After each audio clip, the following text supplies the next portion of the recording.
एकेकाळी एका लहानशा गावात 2 भावंडे राहत होती. एक मुलगा आणि एक मुलगी. त्या मुलाचं नाव हॅरी होतं आणि तो खूप खोडकर होता. आणि मुलीचं नाव सॅली होतं. ती खूप हुशार होती, पण थोडी विसराळू होती. हॅरी आणि त्याची मोठी बहीण सॅली खूप गरीब होते. ते अनेकदा पोट रिकामे ठेवून झोपायला जायचे आणि दररोज भुकेले होते. रात्री पोटात दुखत असल्याने त्यांना झोपणं कठीण झालं होतं. एके दिवशी सॅलीला खूप भूक लागली होती. तिच्या पोटात खडखडाट थांबत नव्हता. ओह, आपण किती दिवस एक घासही खाल्ला नाही. सॅलीला तिची भूक भागवण्यासाठी उद्यानात फेरफटका मारायचा होता आणि ती घरातून निघून गेली. तिने तिची पाण्याची बाटली सोबत घेतली. थोड्या वेळाने तिला थोडे पाणी पिऊन विश्रांती घ्यायची होती. पण तेवढ्यात एक अजागळ कपडे घातलेली वृद्ध स्त्री तिच्या समोर आली. ती बाई हळूच सॅलीकडे गेली. मुली, मला एक घोट पाणी दे. मी बरेच दिवस पाणी प्यायले नाही. खूप तहान लागली. हो हो, घ्या ना. तुम्हाला हवं तेवढं पाणी प्या. वृद्ध स्त्रीने पाणी प्यायलं आणि एका क्षणात सुंदर तरुण परी बनली. अरे परी, तुझ्या मदतीसाठी मला तुझे आभार मानायचे. चल वर माग. माझा भाऊ हॅरी आणि मी खूप गरीब आहोत आणि अनेक दिवस उपाशी आहोत. ठीक आहे, घरी जाताच टेबलावर पहा. तिथे तुला एक जादूची वाटी दिसेल. जादूची वाटी? होय. जेव्हा तू म्हणशील अगं अगं वाटी, गरम जेवण शिजव, ते तुमच्यासाठी गोड खीर शिजवेल. आणि जेव्हा तुम्ही थांब वाटी, माझे पोट भरले असे म्हणाल, तेव्हा ते थांबेल. आता तू आणि तुझा भाऊ कधी उपाशी राहणार नाही. खूप खूप धन्यवाद तरुण परी. अगं लहान मुली, जादूच्या वाटीसाठीचे जादूचे शब्द विसरू नकोस. सॅली घरी परतली आणि खरंच परीने सांगितल्याप्रमाणे टेबलावर एक वाटी होती. ताई, ही फॅन्सी वाटी कुठून आली? ही फॅन्सी वाटी नाही, ती जादूची आहे. हे एक जादूचं भांड आहे. हा ठीक आहे, पण या रिकाम्या वाटीचं करायचं तरी काय? आता शांत रहा आणि पहा. अगं अगं वाटी, गरम जेवण शिजव. जादूच्या शब्दानंतर वाटी अचानक गरम झाली आणि गोड खीर शिजवू लागली. पण हे कसं काय शक्य आहे? ही वाटी खरोखरच जादूची आहे, त्यामुळे आपण यापुढे उपाशी राहणार नाही. हॅरी आणि सॅलीने 1 किंवा 2 नव्हे तर 10 प्लेट्स गोड खीर खाल्ली आणि शेवटी त्यांचं पोट भरल्यावर सॅलीने वाटीला आणखी बनवण्यापासून रोखण्यासाठी जादूचे शब्द उच्चारले. आहा, माझे पोट भरले. हे खूप चविष्ट होते. मी रोज ही गोड खीर खाऊ शकतो.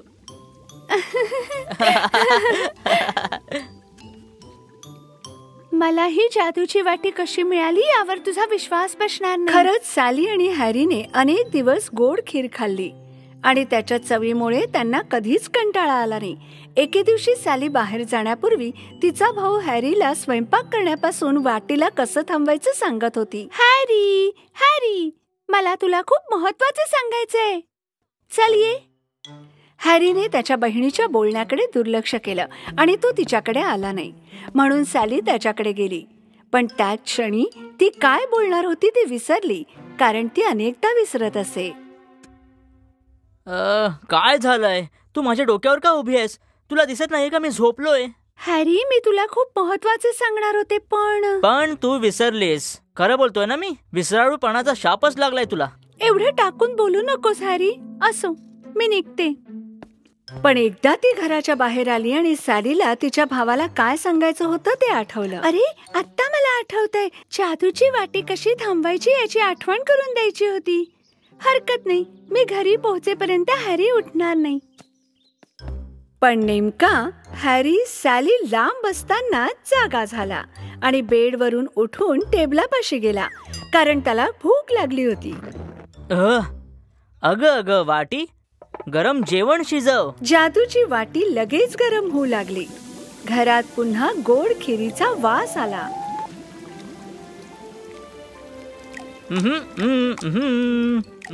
हॅरीने गोड खिरीची एक मोठी प्लेट खाल्ली होती आणि त्याला जादूच्या वाटीला शिजवण्यापासून थांबवायचं होतं. अरे बापरे, मी तर खूप खाल्लं. मला वाटतं की हे नाश्त्यासाठी खूप पुरेसं आहे. थांब वाटी, आता शिजवू नकोस, पोट खूप भरलंय. पण जादूच्या वाटीने स्वयंपाक करणं थांबवलं नाही, कारण ते जादूचे योग्य शब्द नव्हते. मी म्हणालो थांब वाटी, थांब आता. जादूची वाटी थांबली नाही, ती गोड खीर शिजवतच राहिली. अरे नाही, आता मी काय करणार आहे? इथं थांबतच नाहीये. अगं वाटी थांब, तू संकट आणतेस. अरे तू थांबत का नाहीये? हॅरीने काहीही म्हटलं तरी वाटी गोड खीर शिजवतच राहिली. सॅली घरी परतली तोपर्यंत जवळजवळ संपूर्ण घर खिरीने भरलं होतं. माझा भाऊ कदाचित अजून उठला नसेल, म्हणून आता मी त्याच्यासाठी एक स्वादिष्ट खीर बनवेन. अरे हे काय? जेव्हा सॅली घराचा दरवाजा उघडू शकली नाही तेव्हा तिने खिडकीतून पाहिलं आणि तिला काय दिसलं? संपूर्ण घर चिकट आणि खिरीने भरलं होतं, कारण तिचा भाऊ हॅरी वाटीला शिजवण्यापासून रोखू शकत नव्हता. अरे हे भयानक आहे. हॅरी! ताई, मला मदत कर, मी पडणार आहे. थांब वाटी, माझं पोट भरलंय. सॅलीच्या जादूच्या शब्दानंतर वाडग्याने खीर शिजवणं बंद केलं. त्यामुळे हॅरी खिरीत बुडण्यापासून वाचला.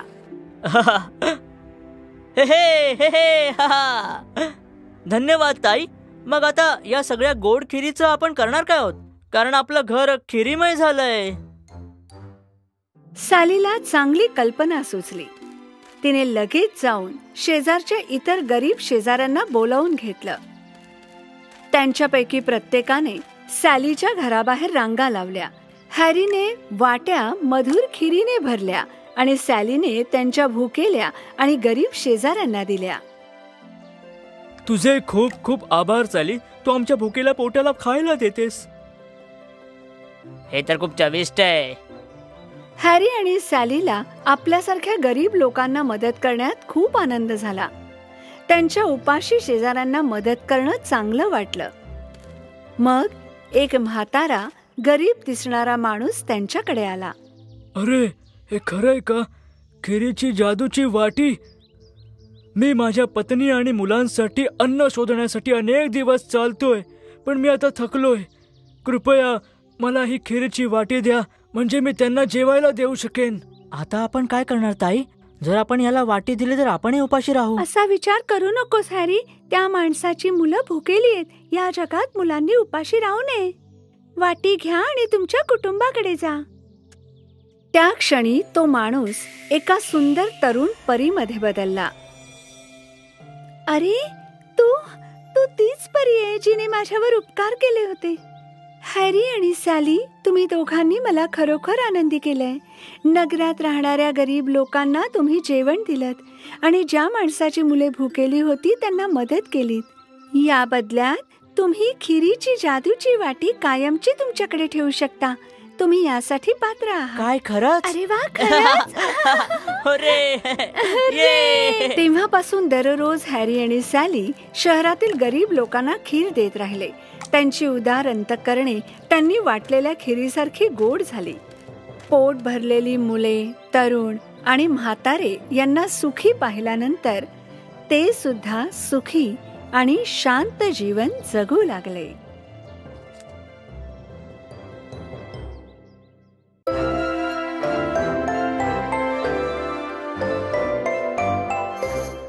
काही वर्षांपूर्वीची गोष्ट.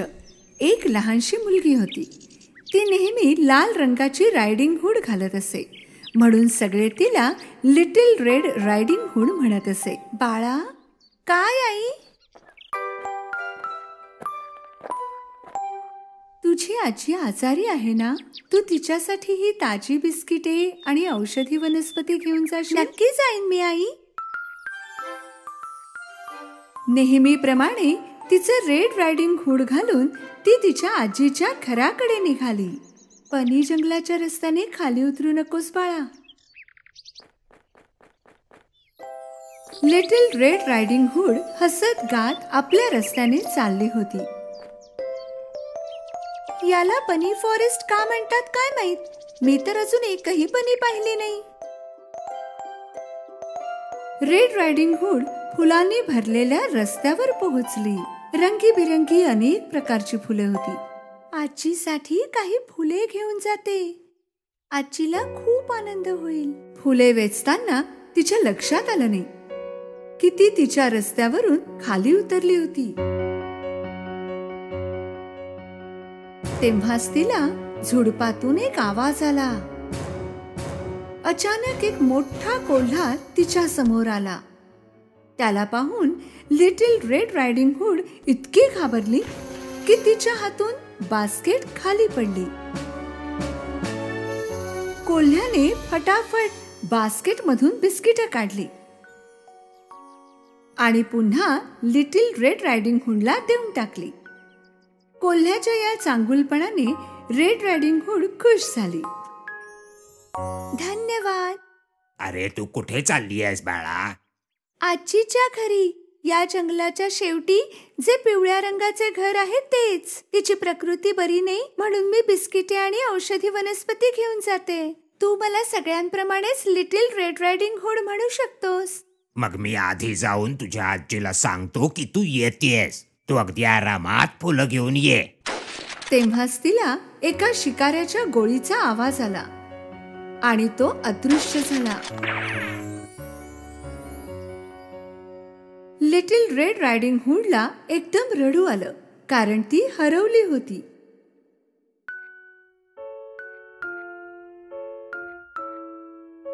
तिचे रडणे ऐकून शिकारी तिच्या जवळ आला. तू या घनदाट जंगलात एकटी काय करतेस? इथे बसणं धोकादायक आहे. मी एका भयानक लांडग्याला शोधतोय जो बराच वेळ मला हुलकावणी देतोय. लिटिल रेड रायडिंग हुड उदास झाली होती कारण तिने आईचं सांगणं ऐकलं नव्हतं आणि बनी फॉरेस्टच्या रस्त्याने खाली उतरली होती. म्हणून ती शिकाऱ्याला सांगू इच्छित नव्हती की तिने कोल्ह्याला पाहिलं. मी तर असंच, आजी आजारी आहे, तिच्यासाठी बिस्किटं घेऊन जात होते जंगलाच्या शेवटी आणि रस्त्यात हरवले. मग चल मी तुला तुझ्या आजीकडे नेऊन पोहोचवतो. ते सोबत चालू लागले आणि तेव्हाच कोल्हा सुद्धा आजीच्या घरी पोहोचला आणि त्याने दरवाजा वाजवला. आजीने हाक मारली. कोण आहे बाबा? कोल्हा आवाज बदलून म्हणाला. मी आहे आजी, लिटिल रेड रायडिंग हुड. मी कुकीज आणि जडीबुटी आणली आहे तुमच्यासाठी. दरवाजा उघडाच आहे, आत ये.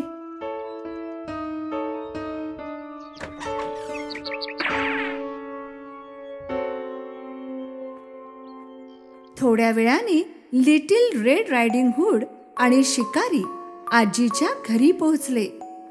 हेच घर आहे ना आजीचं? जा आता तू तुझ्या आजीकडे जा. शिकारी त्याच्या रस्त्याने निघून गेला.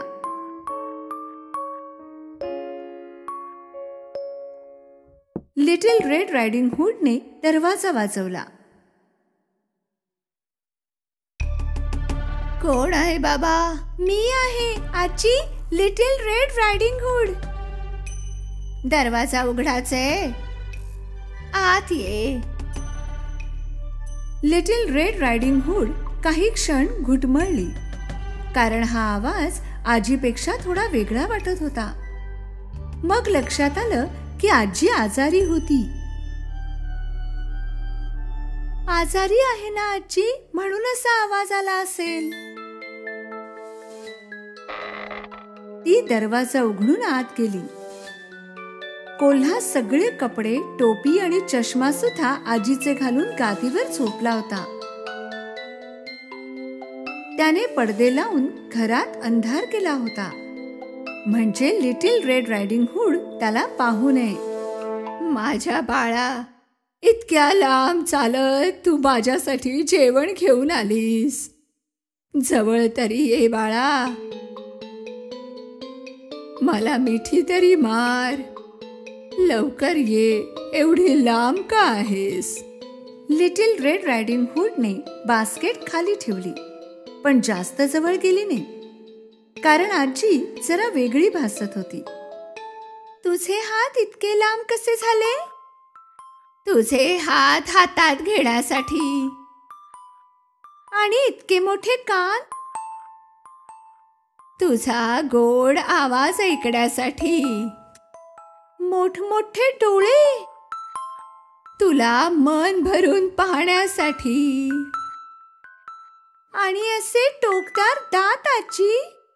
तुला चावून चावून खाण्यासाठी. कोल्ह्याने लिटिल रेड रायडिंग हुडच्या दिशेने उडी मारली. तेव्हा लिटिल रेड रायडिंग हुडला समजलं की गादीवर आजी नाही, तो भयंकर कोल्हा होता. वाचवा, वाचवा मला.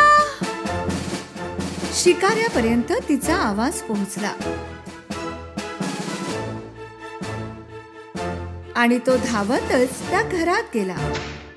दरवाजातून आत जाऊन त्या कोल्ह्याला पकडलं. मला हुलकावणी देऊन पळतोस होय रे लांडग्या, चल तुला दाखवतोच इंगा. शिकाऱ्याने कोल्ह्याच्या पोटातून आजीला बाहेर काढलं. आम्हाला वाचवलं त्याबद्दल तुमचे खूप खूप आभार शिकारी काका. ठीक आहे बाळा, पण मला वचन दे की तू इथून पुढे नेहमी तुझ्या आईचं ऐकशील.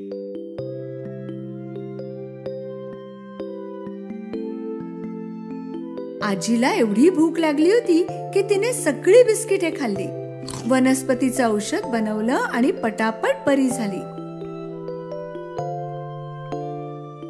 लिटिल रेड रायडिंग हुडने वचन दिलं की कोणत्याही भयंकर कोल्ह्याच्या बोलण्यात येणार नाही.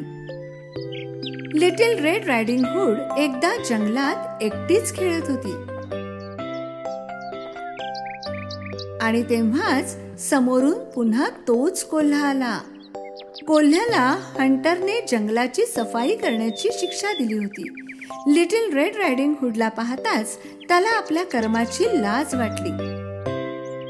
बनी फॉरेस्ट भरून गेलं पुन्हा एकदा, आनंदाने, बनीजने आणि फुलांनी.